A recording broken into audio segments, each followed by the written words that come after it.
Hello friends, मी भावना भुतल स्वागत करते तुमचं माझ्या चॅनेलमध्ये, ज्याचं नाव आहे लव्ह नॉवेल स्टुडिओ. चला तर मग स्टोरीला सुरुवात करूया. पण त्याआधी चॅनेलला सबस्क्राईब केलं नसेल तर सबस्क्राईब करा आणि बेल आयकनवर क्लिक करा. कथेचं नाव आहे मिस्टर सोलमेट, मी फक्त तुझीच. लेखिका भावना भुतल, व्हिडिओ एडिटर सोनाली जाधव, स्वर शिखा भुतल. मिस्टर सोलमेट भाग 88. डॉक्टर विकल्पने अजून एका डॉक्टर मित्रासोबत अंगदच्या रूममध्ये प्रवेश केला. याला याच्या राईट हँडचा सेन्स अजिबात नाही राहिला.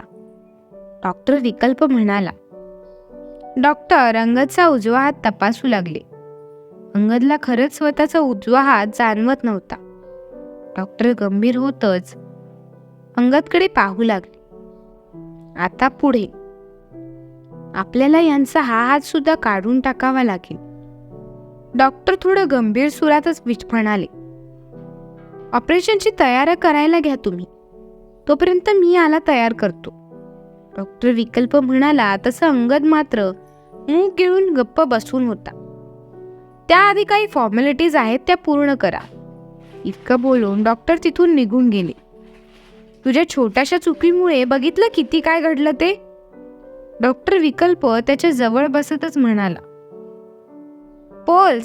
पल्स कापली मी हाताची फक्त, त्यावरून हात कसा काय कापतात डॉक्टर? कुठल्या हॉस्पिटलमध्ये घेऊन आले तुम्ही लोक मला? अंगद चिडून आक्रोश करू लागला. ज्या हॉस्पिटलमधून तुला डिस्चार्ज मिळाला तेच हॉस्पिटल आहे. युग त्याला शांततेतच म्हणाला.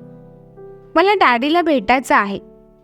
अंगदने असं म्हणताच युग आणि डॉक्टर विकल्पने गंभीर होतच एकमेकांकडे पाहिलं.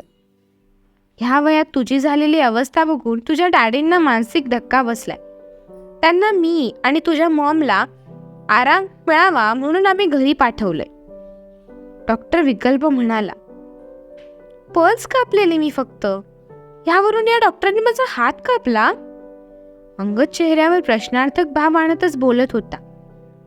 चुकीची पल्स कापलीस म्हणून हे सगळं झालंय. आता लहान मुलांसारखं रडणं बंद कर आणि ऑपरेशनसाठी रेडी हो. डॉक्टर विकल्प म्हणाला. मला नाही ऑपरेशन वगैरे करायचं, प्लीज डू समथिंग. रडतच अंगद बोलत होता. तुला शपथ घातलेली ना त्याने, त्याची शपथ मोडून असा पराक्रम का केलास तू? थोडं ऐकलं असतंस तर ही वेळ नसती रे आली. आणि आता रडून काहीही उपयोग नाही. गप्पपणे ऑपरेशनसाठी तयार राहा. युग अंगदला समजवतच म्हणाला. शेवटचं ह्या हाताला बघून घे, नंतर तुझा हा हात सुद्धा शहीद व्हायला जाणार आहे. मग तो तुला कधीच दिसणार नाही. डॉक्टर विकल्पने अंगदचा हात उचलून त्याच्या समोर धरला. अंगद एकटक स्वतःच्या हाताकडे बघत होता. खूप भरून आलेलं त्याला. युग आणि डॉक्टर विकल्प मात्र स्वतःचं आसू कसं बसं अडवून त्याच्यासमोर उभे होते. नीट बघतोस ना हात? युगने विचारलं, कारण डॉक्टर विकल्पने अंगदचा डावा हात त्याच्या समोर धरलेला. आपण आपला एक हात कायमचा गमावलाय या दुःखात अंगद होता, त्यामुळे त्याला त्या गोष्टीची जाणीवच झाली नाही. कसला एवढा विचार करतोयस? युगने अंगदचे गाल ओढतच म्हटलं. का नको ते उद्योग मी करत बसलो असं वाटतंय. संपूर्ण आयुष्य बिना हाताचं कसं जगेल मी? मला आर्टिफिशियल हँड नकोय. तुम्ही दोघे पण खूप वाईट आहात. डायरेक्ट फ्रेंडशिप तोडायचं कसं काय बोलत होते तुम्ही? माझ्यासोबत बोलायला पण तयार नाही. थोडं रागवून नंतर बोलले असते तर चाललं नसतं का? गुड बाय बोलतोय तरी तुम्हा दोघांपैकी एकाने सुद्धा मला अडवलं नाही. आय नो मी चुकलो, पण चूक सुधारायची संधी मागत होतो ना. तुम्ही दोघं जर सॉरी बोलले तर मी लगेच माफ करतो, पण तुम्ही दोघे खूप कठोर आहात. अंगद लहान मुलांसारखं रडतच बोलत होता आणि तोच रूमचा दरवाजा उघडून अंगदचा परिवार आत आला. युग आणि डॉक्टर विकल्पने डोळे मोठे करतच एकमेकांकडे पाहिलं आणि एकमेकांना इशारा करतच दोघेही तिथून निघून जायला लागले. मी ऑपरेशन बद्दल डॉक्टरांसोबत बोलत होतो. डॉक्टर विकल्प हळूच अंगदच्या कानात म्हणाला आणि त्याने तिथून काढता पाय घेतला. युग सुद्धा तिथून जाणार, पण त्याआधीच अंगदच्या आईने युगचा कान धरत त्याला अडवलं. अगं मावशी, माझा कान का धरतेस? युगने विचारलं. फ्रेंड बोलतो ना मला, मग माझ्यापासून का लपवलंस सगळं? अंगदच्या आईने त्याला रागातच विचारलं. तसं काही झालंच नाही ग, थोडासा रागावलेलो मी याच्यावर. मला नाही माहिती हा एवढं काय करून घेईल. सॉरी. युगने प्रेमाने सॉरी म्हटल्यावर अंगदच्या आईने त्याचा कान सोडून दिला आणि प्रेमाने त्याला स्वतःच्या मिठीत घेतलं. मी त्याबद्दल नाही रे बोलत बाळा. किडनी तू दिलीस ना त्याला, मग लपवलंस का आमच्यापासून? प्रेमाने युगला गुंजारतच तिने विचारलं. त्यात एवढं काय ग, ती उगाच मला इमोशनल नको करूस. तुझा अंगद लहान मुलांसारखं रडतोय, त्याला शांत कर आधी. आपण किडनीबद्दल नंतर बोलूया. असं म्हणतच अंगदच्या आईच्या खांद्याला धरत तिला अंगदजवळ उभा करत युग तिच्या खांद्यावर हात ठेवून तिच्या मागे लपून उभा राहिला. अंगदचं रडणं बघून खरं तर त्याला हसू आवरणं कठीण होऊन बसलं होतं. त्रास होतोय का जास्त? डॉक्टरांना बोलवू का? शिवांशने विचारलं तेव्हा अंगदने नाही म्हणून मान डोलवली. मग का रडतोयस, काय होतंय? करण गोहिल प्रेमानेच त्याला विचारू लागले. माझा हात. अंगद रडतच म्हणाला. दुखतोय का हात?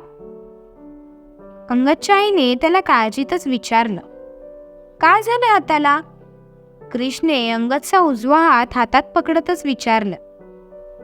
क्रिशचा स्पर्श अंगदला जाणवू लागला. डॉक्टर विकल्पने दोन्ही हातावर दिलेल्या अॅनेस्थेशियाचा प्रभाव हळूहळू कमी होऊ लागला होता. तू माझा हात पकडलायस का? अंगदने त्याला विचारलं. हो, हे काय? क्रिशने उजवा हात वर उचलून दाखवतच अंगदला म्हटलं. तसं अंगद स्वतःच्या बोटांची हालचाल सुद्धा करू शकत होता. युग, मला हात हलवता येतोय, हे बघ माझी बोटं पण हलतायत. अंगद खुश होतच म्हणाला. दुसऱ्या हाताची बोटं पण हलवून बघ. युग स्वतःच्या मावशी आड लपतच म्हणाला. पण तो हात तर कापलाय ना? असं म्हणत अंगदने डावा हात वर उचलला. मनगटाभोवती बँडेज लावली होती त्याला. बाकी हात एकदम नीटनेटकाच होता. स्वतःच्या हाताला नीटनेटकं बघून अंगद इतका खुश झाला होता की त्याला त्याचा आनंद शब्दात व्यक्तच करता येत नव्हता.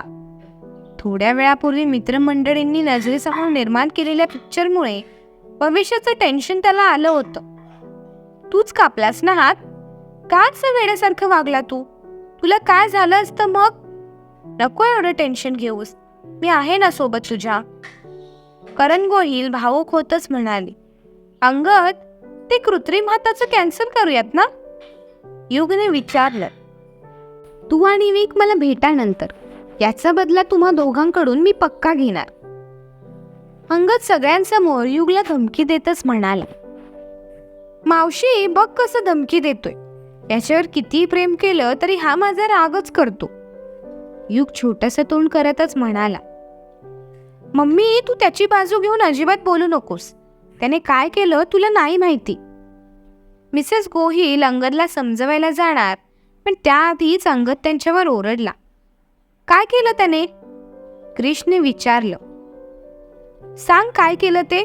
तू का रडतोयस हे त्यांना पण कळू देत. युग हसतच म्हणाला.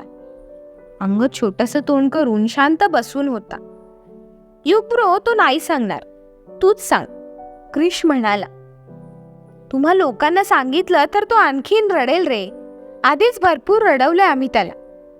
अंगदला चिडवतच युग म्हणाला. अशी मस्ती कोण करतं ड्यूड? अजून हार्टबीट्स फास्ट आहेत माझे. किती टेन्शन आलेलं मला. अंगद तोंड पाडतच म्हणाला. तुझी मस्ती माझ्यासोबत केलीस, तशी वाली मस्ती पण कोण करतं रे ड्यूड? तुझा हात गेला म्हणून एवढा रडला तू. माझ्या आयुष्यात अनमोल गोष्ट येता येता राहून गेली, मग मी किती रडायला हवं?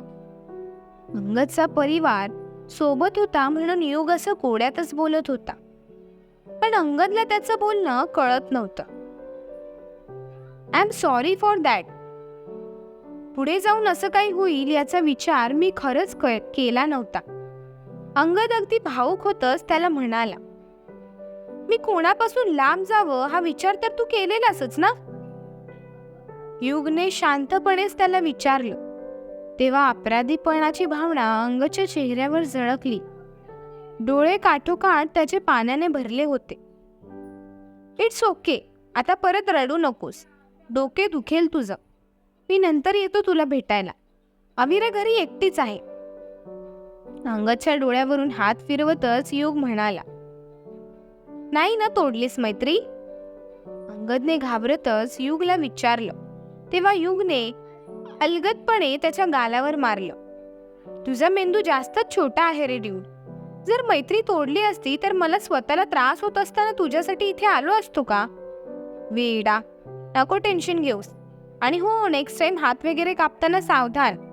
खरोखरचा हात कापतील हा डॉक्टर? अंगदने हसावं म्हणून युग म्हणाला. अंगद हसू लागला तसा युगच्या हृदयाला थंडावा मिळाला. शिवाश युगचं अंगद प्रती असणारं निस्वार्थ प्रेम बघतच राहिला. काळजी घे. बाय क्रिश. काही लागलं तर मला सांग. एवढं बोलून अंगदचा निरोप घेत युग रूम बाहेर पडला. वी कुठे गेला? आजूबाजूला नजर फिरवतच युगने स्वतःच्या मनाला प्रश्न केला. डॉक्टर विकल्पाला कसं शोधायचं हा मोठा प्रश्न युगला पडला होता. कारण सोबत मोबाईल सुद्धा नव्हता. पोट धरतच युग एका बाकड्यावर बसला. नाही म्हणायला गेलं तरी त्याला सुद्धा भरपूर त्रास होत होता. डोळे मिटून एका हाताने पोट धरून तो होता. युग, कोणीतरी आवाज दिला तसं युगने डोळे उघडले, पण समोर कोणीच नव्हतं. आपल्याला भास झाला असेल असा विचार करून युगने पुन्हा डोळे मिटले. युग, त्याला पुन्हा असा आवाज आला. थोडा वेळ काढून कमेंटद्वारे हा भाग कसा आहे हे नक्की सांगा. आणि युगला कोणी हाक मारले असेल ते सुद्धा गेस करा.